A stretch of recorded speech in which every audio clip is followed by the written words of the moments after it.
Bismillahirrahmanirrahim. Assalamualaikum warahmatullahi wabarakatuh. Alhamdulillah wa syukrulillah wa la hawla wa la quwwata illa billah. Asyhadu an la ilaha illallah wahdahu la syarika lah wa asyhadu anna Muhammadan abduhu wa rasuluh la nabiyya wa la rasula ba'dah. Qala Allah Ta'ala fil Qur'anil Karim, A'udzu billahi minasy syaithanir rajim, wa atakum min kulli ma sa'altumuh wa in ta'uddu ni'matallahi la tuhsuha innal insana ladzalumun kafar. Shadaqallahul adzim. Wa qala wa lahadainahum siratan mustaqima faman yuti'illah war rasul faulaika ma'al ladzina an'amallahu 'alaihim minan nabiyyin was-siddiqin was-syuhada was-sholihin wa hasuna ulaika rafiqa. Jamaah rahimakumullah, bapak-bapak, ibu-ibu segenap SDI RSPKU Muhammadiyah yang semoga senantiasa dalam lindungan dan rahmat Allah Subhanahu wa Ta'ala. Yang pertama dan utama, mari kita senantiasa tiada henti-hentinya, tiada bosan-bosannya untuk mensyukuri nikmat Allah. Karena sesungguhnya nikmat Allah kepada kita pun tiada pernah berhenti, tiada pernah salah, dan tiada pernah lupa dan alpa. Bahkan nikmat Allah Subhanahu wa Ta'ala, begitu kita diberi kehidupan pada saat kita belum lahir ke dunia ini, usia kandungan ibu kita 4 bulan atau lebih, kita sudah diberikan nikmat oleh Allah Subhanahu wa Ta'ala berupa nikmat kehidupan. Ibarat kata kita sudah dipersekot. Padahal waktu itu kita belum diberi kewajiban ibadah, belum diberi kewajiban mengabdi kepada Allah Subhanahu wa Ta'ala. Pada saat kita berada di kandungan ibu kita masing-masing, kita sudah dikucuri, sudah dianugerahi dengan berbagai macam nikmat. Begitu kita lahir pun tidak langsung kemudian kita dibebani dengan kewajiban-kewajiban ibadah kepada Allah Subhanahu wa Ta'ala. Maka sungguh Allah mengingatkan kepada kita di dalam Al-Quran, wa in ta'uddu nikmatallahi la tuhsuha.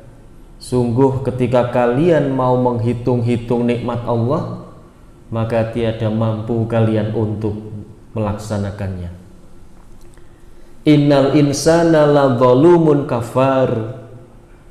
Dan kebanyakan manusia melakukan kezaliman ketika memanfaatkan nikmat tidak sesuai dengan tujuan penciptaannya.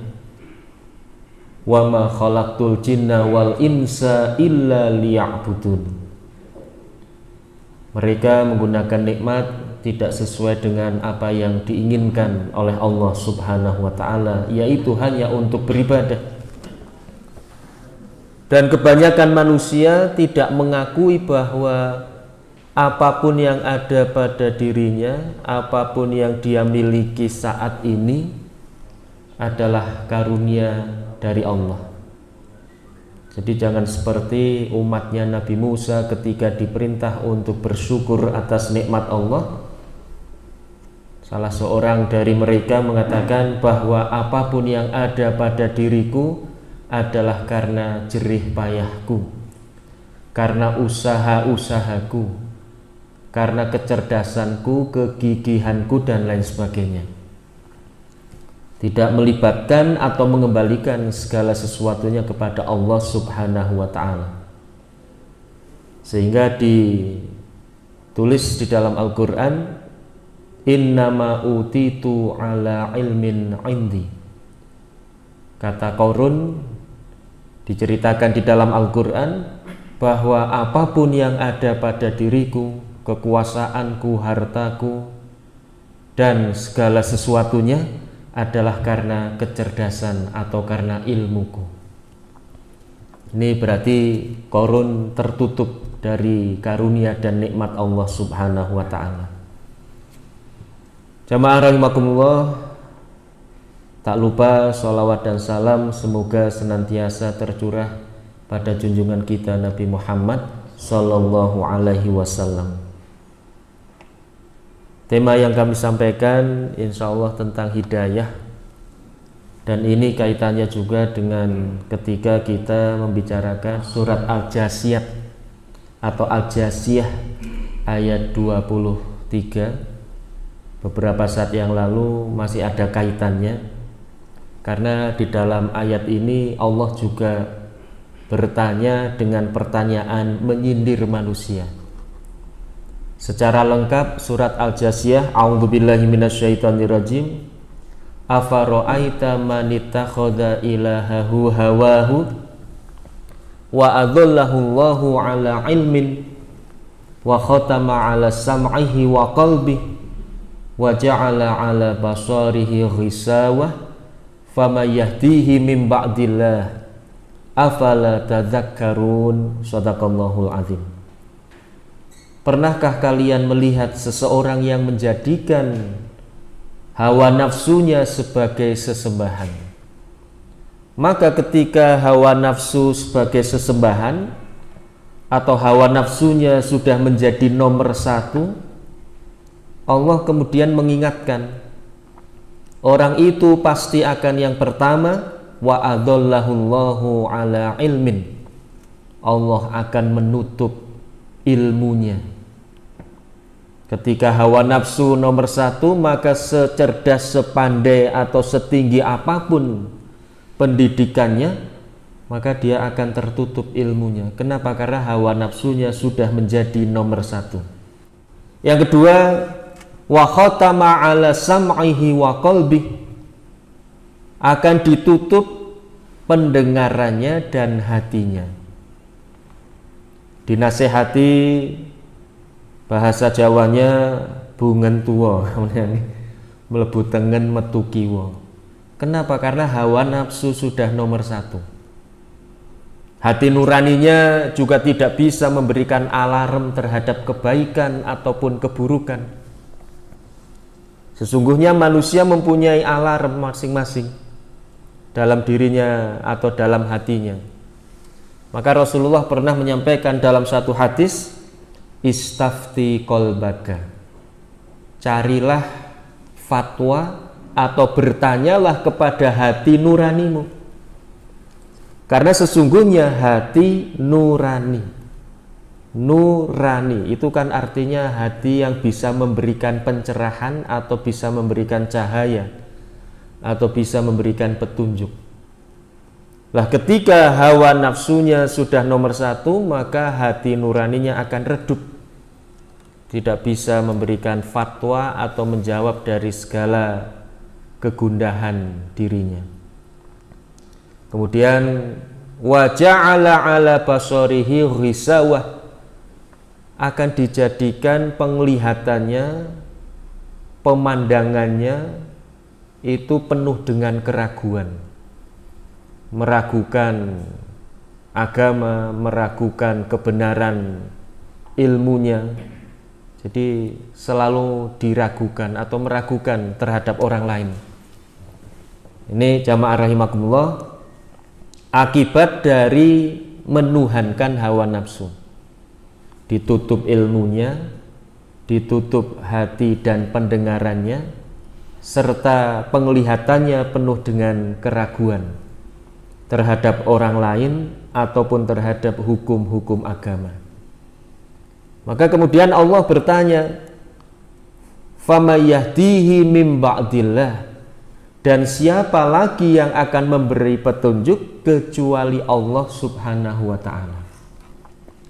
Jamaah rahimakumullah, setiap hari kita berdoa, memohon, meminta kepada Allah Subhanahu wa ta'ala di dalam sholat kita, yaitu surat Al-Fatihah. Salah satu dari ayat di dalam surat Al-Fatihah berbunyi ihdinas siratal mustaqim. Tunjukkanlah kepada kami jalan yang lurus. Lah apa itu jalan yang lurus? Siratal ladzina an'amta alaihim, yaitu jalan orang-orang yang telah Allah beri nikmat. Ghairil maghdubi alaihim, bukan jalan orang-orang yang dimurkai. Waladhdallin, bukan pula jalan orang-orang yang tersesat.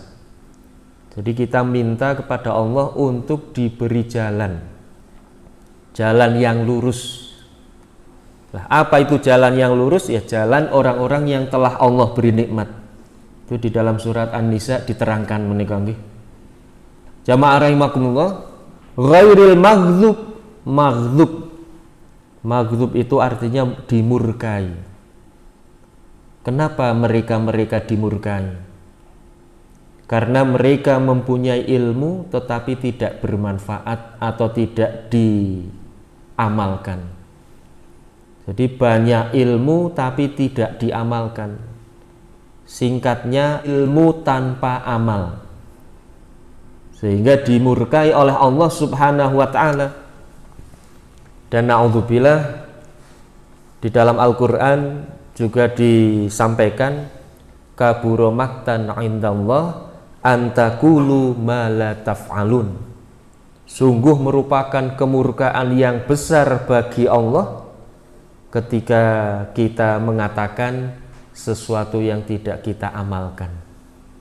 Maka jamaah rahimakumullah, kita mohon kepada Allah supaya terhindar dari ilmu tanpa amal. Kemudian adz-dzalin ghairil maghdubi alaihim waladhdallin, dzalin sebaliknya. Jadi orang yang beramal tanpa ilmu. Kalau maghdub ilmu banyak tapi tanpa amal. Kalau dzalin orang-orang yang tersesat, beramal, berbuat, beraktivitas tetapi tidak dilandasi dengan ilmu. Maka dua-duanya kita mohon untuk dihindarkan dari diri kita. Sehingga intinya adalah bahwa kita memohon kepada Allah, ketika mendapatkan ilmu segera kita amalkan. Sekecil apapun, seremeh apapun, ilmu yang kita amalkan itu akan menambah keilmuan kita. Man amila bima alima, barang siapa yang mengamalkan dengan apa yang diketahui, zadahullahu ilman, maka Allah akan menambah ilmu malam ya'lam, dengan yang belum diketahui. Jadi ketika kita mempunyai ilmu sedikit, ilmu pas-pasan umpamanya, tetapi dengan ilmu yang sedikit itu kita amalkan, kita praktekkan dalam kehidupan kita sehari-hari, Rasulullah berjanji, barang siapa yang mengamalkan ilmu yang sedikit, maka Allah akan menambah ilmu dari apa yang belum diketahui. Mungkin ini yang disebut dengan pengalaman. Jadi orang barat kan mengatakan experience is the best teacher, katanya. Jadi pengalaman adalah guru yang terbaik. Dan ternyata ilmu-ilmu yang kita dapatkan selama ini kadang-kadang tidak kita dapatkan di bangku sekolah atau bangku kuliah. Nah, ketika kita mengamalkan ilmu dari bangku sekolah dan bangku kuliah, maka kita akan ditambah oleh Allah dari ilmu-ilmu yang kita praktekkan itu. Ini yang pertama. Dan yang kedua, kita memohon kepada Allah untuk terhindar dari mengamalkan sesuatu tanpa ilmu. Jamaah rahimakumullah, siapa orang-orang yang mendapatkan hidayah? Wa may yuti'illah war rasul, minta maaf sebelum ayatnya, ayat sebelumnya, wala hadainahum siratal mustaqima, maka kami beri kepada mereka jalan yang lurus. Wala hadainahum siratan mustaqima wa may yuti'illah war rasul faulaika ma'al ladzina an'amallahu alaihim. Dan barang siapa yang taat Allah dan Rasulnya, maka mereka akan bersama dengan orang-orang yang telah Allah beri nikmat. Siapa mereka orang-orang yang telah Allah beri nikmat? Minan nabiyyin wasiddiqin wassuhada wassolihin, yaitu mereka para nabi, para siddiq, suhada, dan orang-orang solih. Allah subhanahu wa ta'ala memberikan keterangan di dalam lanjutan ayat ini, wa hasuna ulaika rafiqa, sungguh bersama dengan mereka adalah satu kebersamaan yang hebat, satu kebersamaan yang sempurna.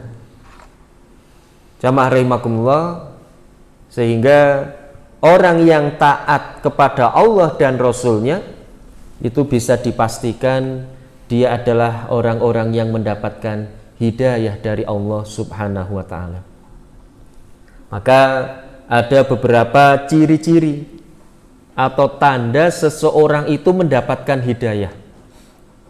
Setiap hari kita berdoa menikah, satu keyakinan kita, permohonan kita, ihdinas siratal mustaqim, tunjukkanlah kepada kami jalan yang lurus.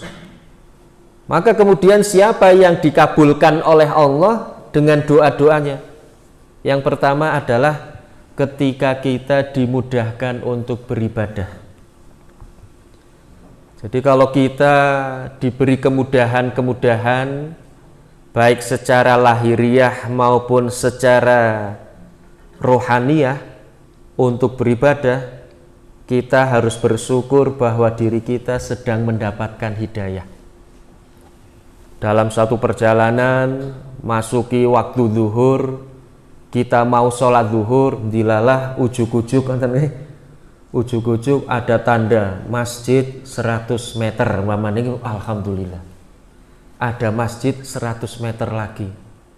Oh, berarti kita dimudahkan oleh Allah.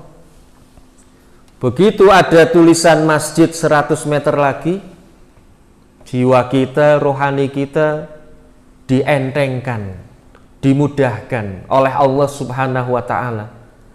Berarti kita sedang mendapatkan hidayah. Ketika kita sedang sibuk, sedang sibuk mendengar hayya 'alas shalah, hayya 'alal falah, dilalah kok dipaske, dipaske kok ketika kita sedang sibuk-sibuknya, kesibukan itu kemudian kita tinggalkan, atau dengan mudah tanpa kendala, tanpa sesuatu kok bisa kita tinggalkan. Maka berarti kita diberi kemudahan oleh Allah subhanahu wa ta'ala. Kemudian yang kedua, indikator seseorang yang mendapatkan hidayah adalah ketika disebut nama Allah bergetar hatinya. Di dalam Al-Quran surat Al-Anfal Allah berfirman, innamal mu'minuna alladzina idza dzukirallah wajilat qulubuhum. Sesungguhnya orang-orang yang beriman itu ketika disebut nama Allah maka bergetar hatinya. Wa idza tuliyat alaihim ayatu zadathum imana. Dan ketika dibaca ayat-ayat Allah bertambah keimanannya. Wa ala rabbihim yatawakkalun, dan hanya kepada Tuhannya mereka bertawakal. Walladzina yuqimunas shalah wa mimma razaqnahum yunfikun. Dan mereka yang mendirikan sholat dan rizki yang diberikan oleh Allah, mereka menafkahkannya. Jadi jamaah rahimakumullah, indikator selanjutnya ketika kita mendapatkan hidayah, bisa kita lihat di dalam diri kita masing-masing bergetar hatinya ketika disebut nama Allah. Kira-kira sudah bergetar napa mboten? Kalau kata Pak Heri Soeharto, nek dereng mak krenyes dikerenyes-kerenyesaken ngoten nggih Ustaz Teguh nggih. Jadi digetar-getarkan. Fa'budullaha hatta ya'tiyakal yakin. Sembahlah Allah sampai benar-benar datang keyakinan. Kenapa? Karena kadang-kadang keyakinan ini kan datang dan timbul, pergi, tipis, tebal, dan selalu berbolak-balik, selalu bertambah, berkurang. Kenapa? Karena yang namanya keyakinan itu kan di dalam hati. Ini kan, hati itu kan kolbun. Kolbun itu allazi yataqallab. Hati itu adalah berasal dari kalimat kolbun. Kolbun itu yang selalu berbolak-balik. Kadang semangat, kadang lemah semangatnya. Kadang kuat, antusias, kadang-kadang ada kendala. Gimana? Itu merupakan sifat daripada hati kita. Jadi hati kita itu tidak, minta maaf, tidak lurus, langsam gitu ya. Artinya tidak stabil terus itu. Kadang-kadang bergolak, kadang-kadang ngalor ngidul, ngetan ngulon. Itu sudah satu hal yang sangat-sangat fitrati. Maka ketika kita mengetahui bahwa hati kita itu selalu berbolak-balik, kita harus sudah siap-siap. Ketika hati kita sedang lemah, kurang antusias, harus segera dipacu. Ketika hati kita agak condong ke kiri-kirian, harus kita geret ke tengah atau ke kanan. Itu merupakan jurus ketika kita mengetahui bahwa hati selalu berbolak-balik. Wa idza tuliyat alaihim ayatuh, ketika dibacakan ayat-ayat Allah bertambah. Dengan membaca Al-Qur'an, dengan membaca ayat-ayat kauniyah yang ada di alam sekitar kita, apalagi kita di rumah sakit menika nggih, yang berurusan dengan penyakit ataupun yang berurusan dengan badan manusia, di mana badan manusia ini banyak sekali ayat-ayat keagungan dan kebesaran Allah. Sehingga Rasulullah menyampaikan, man arafa nafsahu faqad arafa rabbahu. Barang siapa yang tahu akan dirinya, maka dia akan tahu terhadap Tuhannya. Organ tubuh yang kita miliki, dari yang paling kecil sampai yang paling besar, dari yang paling rumit sampai yang tidak rumit menikah. Itu ketika kita membaca semuanya itu dengan keimanan dan ketakwaan kita akan kembali kepada Allah Subhanahu wa ta'ala. Wa ala rabbihim yatawakkalun, dan hanya kepada Tuhannya mereka bertawakal. Walladzina yuqimunas shalah wa mimma razaqnahum yunfikun. Jadi kalau kita sudah mengamalkan 5 hal ini, atau dalam diri kita sudah ada 5, bergetar hatinya, bertambah imannya, tawakal hanya kepada Allah, mendirikan sholat dan menafkahkan harta yang diberikan oleh Allah, insya Allah kita termasuk orang-orang yang mendapatkan hidayah dari Allah Subhanahu wa ta'ala. Kemudian indikator yang berikutnya, orang yang mendapatkan hidayah adalah mereka yang selalu istiqomah. Istiqomah di dalam kebaikannya, istiqomah di dalam ibadahnya, dan istiqomah di dalam ketaatan kepada Allah Subhanahu wa ta'ala. Allah berfirman di dalam surat Ali Imran, wa kaifa takfuruna wa antum tutla alaikum ayatullah. Bagaimana kalian menjadi orang-orang yang kufur sementara dibacakan atas kalian ayat-ayat Allah. Wa fikum rasuluh, dan tidak di antara kalian ada Rasulullah sallallahu alaihi wasallam. Wa may ya'tasim billah faqad hudiya ila siratim mustaqim. Dan barang siapa yang berpegang teguh pada tali Allah atau berpegang teguh kepada agama Allah, maka sungguh dia adalah orang-orang yang mendapatkan hidayah, mendapatkan petunjuk dengan jalan yang lurus.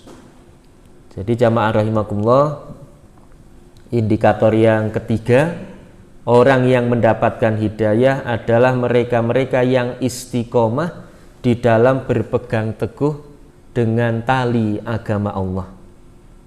Wa may ya'tasim billah faqad hudiya. Barang siapa yang berpegang teguh kepada agama Allah, maka sungguh dia telah mendapatkan hidayah ila siratim mustaqim, ke dalam jalan yang lurus. Yang keempat, orang yang mendapatkan hidayah adalah mereka yang selalu berusaha untuk mendekat, membaca, memahami, dan mengamalkan Al-Quran. Ketika kita mendapatkan hidayah, bisa kita lihat intensitas kita, hubungan kita, atau kedekatan kita dengan Al-Quran. Semakin banyak kita membaca, mendekat, memahami atau ingin memahami, bahkan ingin mengamalkan Al-Quran, maka itu adalah merupakan satu hal yang harus kita syukuri, bahwa kita sedang diberi pencerahan oleh Allah Subhanahu wa Ta'ala.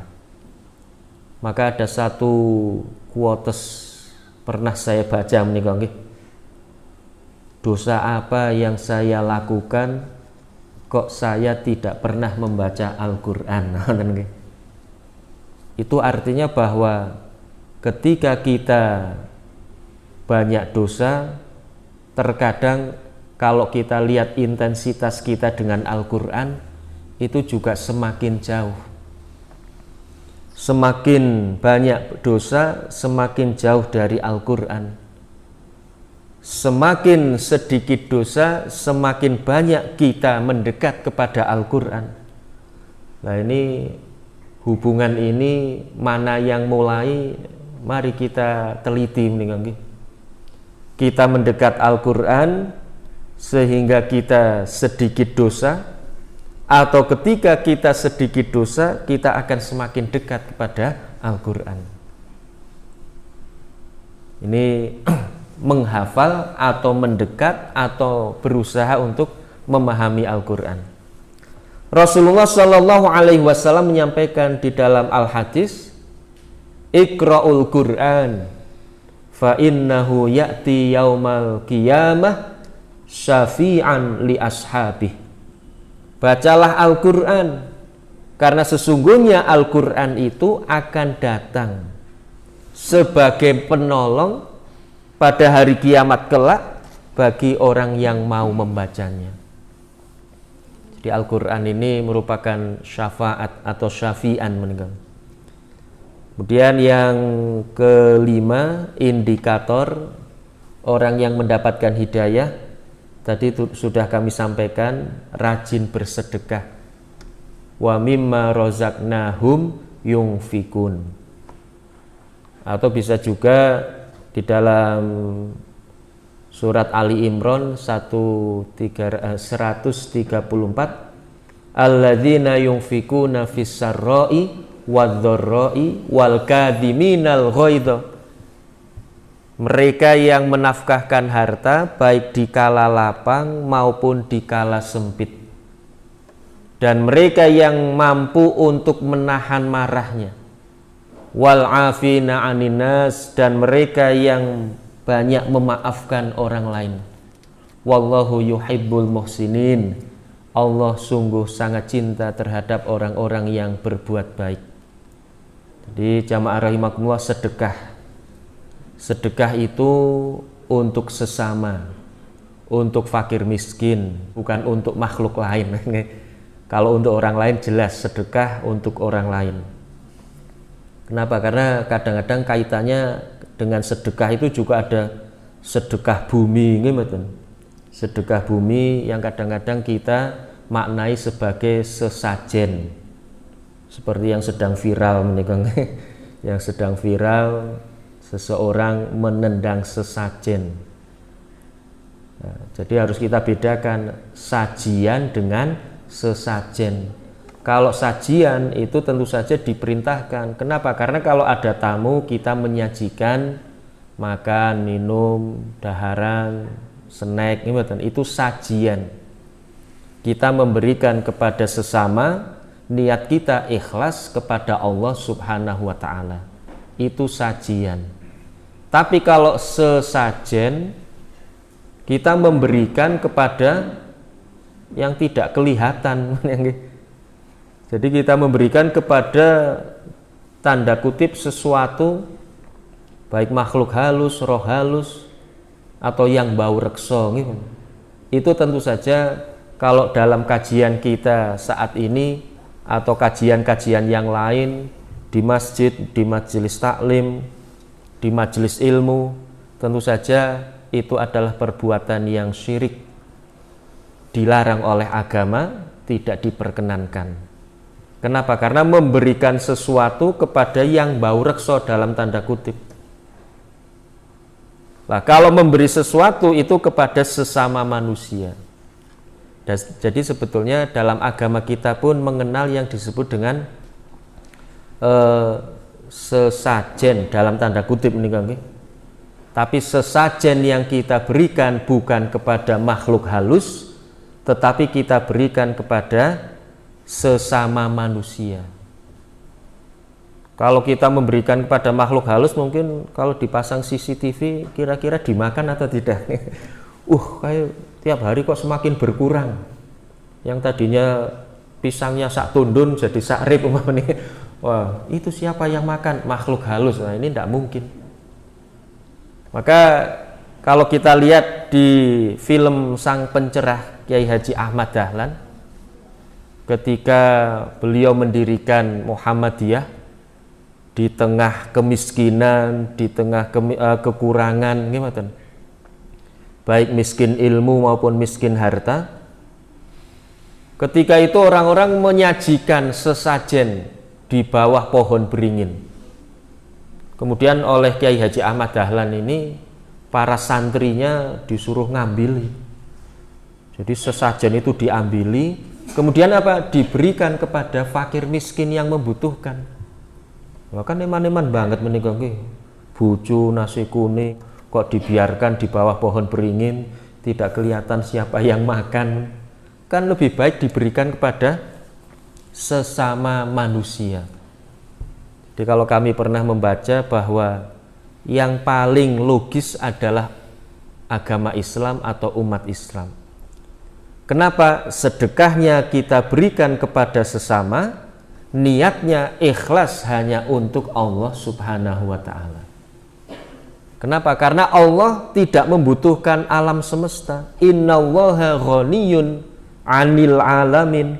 Allah itu tidak butuh alam semesta. Kok apalagi hanya sekedar buju. Alam semesta jagat raya saja tidak membutuhkan.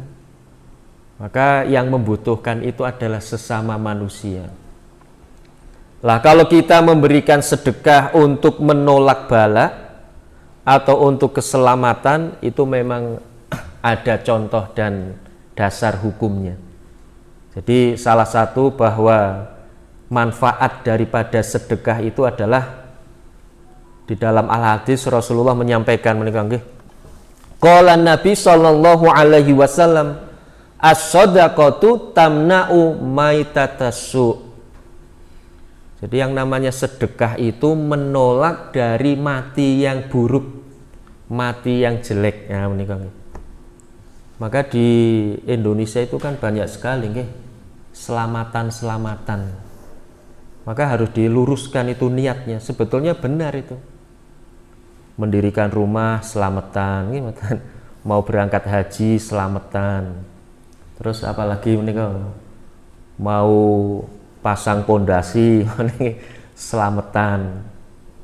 Itu selamatannya itu adalah meminta keselamatan dari Allah, semoga dihindarkan dari mara bahaya, semoga dijauhkan dari musibah, Dengan cara apa? Dengan cara bersedekah kepada tetangga, saudara, sanak famili. Jadi makan bersama, kemudian nanti kita berdoa memohon kepada Allah. Bukan selamatan dalam rangka kita membawa bucu disebar di perapatan gimana? Atau kita membawa sesajen di bawah jembatan supaya kita diberi keselamatan, tidak. Lah bahasa Jawanya itu selamatan. Pokoknya kalau ada selamatan mesti makan-makan gimana? Maka nanti kalau ini habis pengajian selamatan itu mesti makan-makan. Kenapa? Karena bersedekah sebetulnya itu ya. Selamatan itu intinya adalah bersedekah kepada sesama, dan itu diperintahkan oleh Allah dan Rasulnya. Jamaah rahimakumullah. Kemudian yang terakhir, bahwa orang yang mendapatkan hidayah adalah selalu berusaha untuk menjauhi maksiat dan memohon ampun dari segala kesalahan dan dosa dengan memperbanyak istighfar. Ma asoba min hasanatin fa minallah wa ma asoba min sayyiatin fa min nafsik. Apapun kebaikan-kebaikan itu adalah dari Allah Subhanahu wa ta'ala, dan apapun keburukan itu adalah dari ulah dan perbuatan kalian. Maka jamaah rahimakumullah, yang terakhir adalah dengan memperbanyak istighfar, memperbanyak taubat kepada Allah Subhanahu wa ta'ala. Mungkin ini yang bisa kami sampaikan tentang indikator orang-orang yang mendapatkan hidayah, yang selalu kita mohon, selalu kita minta kepada Allah di dalam sholat-sholat kita, ihdinas siratal mustaqim. Dan kapan doa kita dikabulkan oleh Allah, itu adalah ketika kita mempunyai ciri-ciri 7 hal yang telah kami sampaikan pada kajian ini. Kalau ada kebenaran, kami hanya menyampaikan. Kalau ada kekurangan, benar-benar atas kebodohan kami di dalam menyampaikannya, maka mohon maaf yang sebesar-besarnya. Nastaghfirullah li wa lakum. Assalamualaikum warahmatullahi wabarakatuh.